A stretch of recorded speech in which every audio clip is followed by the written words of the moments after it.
Okay, this is a good car. This is another good car. I've had several of these now. I've gotten to drive quite a few of them, but we need to talk about something important.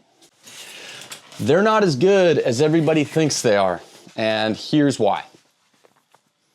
Okay, it's not a clickbait video because they are freaking good. You guys know that they're good. If you're watching this video, you probably own a Porsche or you've had one, or you're interested in one. Let me make my statement here, and you guys can tell me if I'm crazy or not. These cars are all epic. They're very good. They're very good to drive. I've had a really great time owning them. But for the money, I think that you can have. I think you can get something that is much cheaper. That's pretty much just as good. Not quite as good, but very good. You know, I mean, way back when these cars were $5,000, $10,000, I don't think that these could be beaten. But at this point, you know, these are like six-figure cars, you know, and up. So I don't know about my 912, but it's, you know, they're pushing money. This is, you know, anyway. That's the whole point. Is that, you know, I'm editing a video that I'll post here on the channel soon of a friend of mine, Joe Kennelty, that just bought one of our buddies' Volvo 142s. Like that car, I'm not going to tell you what he paid for it or anything, but it's nowhere near the price of one of these. That's an example of a car that's fun to drive. It's built tough. It is reliable. Those cars do the peaking to Paris. You can rally that. You can put your family in it. You can take it to an autocross day and do all kinds of fun things in it, and it is an absolute fraction. Those go for, I don't know, $7,000 to, let's say, $20,000 versus, you know, you can't get, I mean, you could probably get like a Boxster for maybe somewhere in that range, and actually that's like another video, but I think that that's a great value. But when you're talking about, you know, air-cooled 911s, even the 912s now, like you probably couldn't get a really good 912 for under 60 grand, you know? So that's the whole point of this video. And it's just a fun topic, and it's something I think about pretty often, to be quite honest, because that has to be factored in, you know, for what you're doing with the car. Like I feel like this gets talked about a reasonable amount. At least this part that I'm about to say is that, you know, as the values increase, people enjoy them less. I don't think I need to say much more about that. There's some truth to that for sure. I mean, but also that's why we have insurance. But yeah, I mean, there's definitely truth to it. I think that people were probably driving these things in general. They were driving them a lot harder when these were $10,000. Now that they're $100,000 or $200,000, you know, for some of the really nice cars, they're not getting driven the same. You know, a lot of people they're parking them and they're all worried about the value, which that's a whole nother video. I think that's bogus too. But at the same time, I get it. You know, I mean, you don't want to enjoy, you know, a $150,000 car the same way that you would enjoy a $15,000 car. And, you know, the Volvo is just one. Like I've always been, you know, really a fan of these early Volvos, like a Volvo Amazon, the 140s. I don't really know much about the 240s, but that's just one car. Take an Alfa Romeo for another one. You know, you could get. In fact, there's a lot of guys that have these early Porsches that have Alfa Romeos, and you could get a GT Junior or a GTV. Depending on how well you shop, for probably, let's just say, half the cost of one of these cars. And I think they look as good. They're probably, the community is not as large, and that's kind of a whole other topic, is like when you get into different cars, what's kind of the community like? Which for me, it's more interesting to have a car that not so many people have. But at the same time, I've met a lot of great people because there is a large number of, you know, of Porsche owners. So made a lot of friends in this community, and I'm really grateful for that.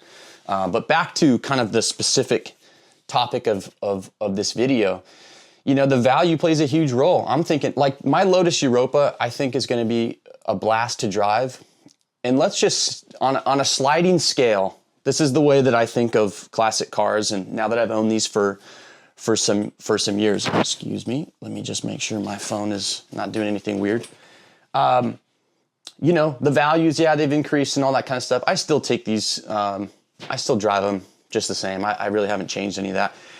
But the way that I think of it is like, if I've got a car that's worth $100,000, right? And if, let's just say that this car for me is a 9 out of 10 for fun.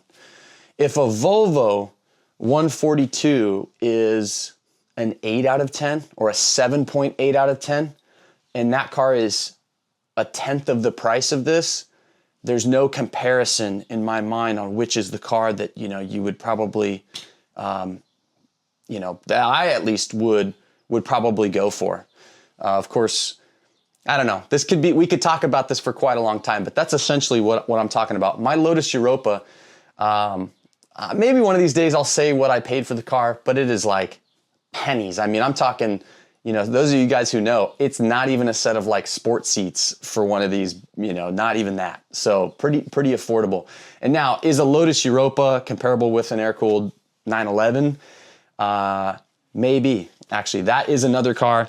Like reliability, no chance. I'm not that crazy. But the driving experience, I believe that like a Lotus Elan, Lotus Europa, let's say a Volvo Amazon.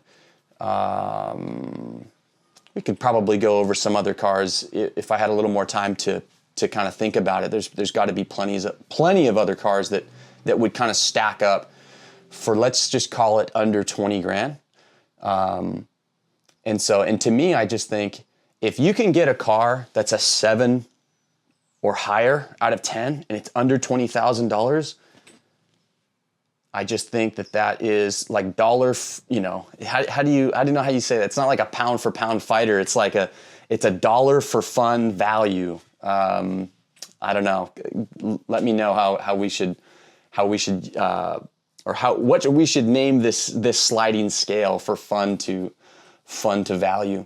But yeah, you know, I think that they're great cars. Anybody that ever says an air-cooled, you know, Porsche isn't a great car is ludicrous, or they're just upset about, you know, not being able to afford one or whatever, which I get it, man. There's guys that sold them for $8,000 and now they're 80, and it's like, what the hell?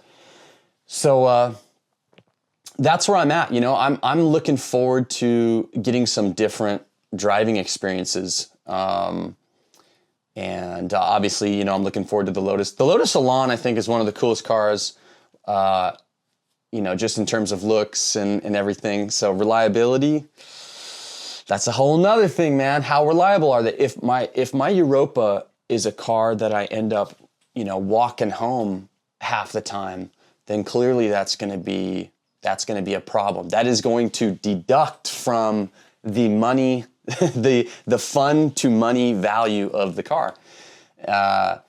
And so, you know, it's like, it's reliability, it's how much fun is it to drive, what's the car look like, you know, what is it, obviously what's it feel like goes back to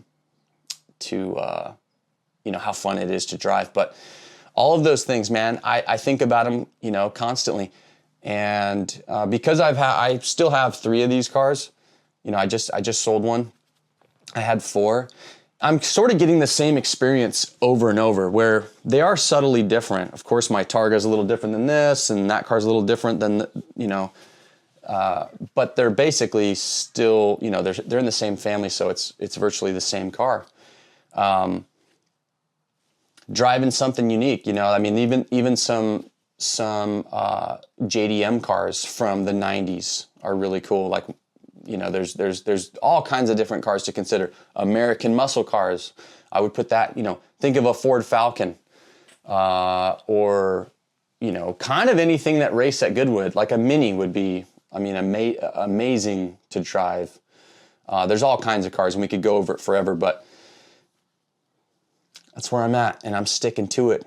We'll see how the future looks for my personal car ownership, but But if you're somebody that's interested in one of these, man, there's a lot of other cool cars. And I recommend trying them out. See you guys on the next one.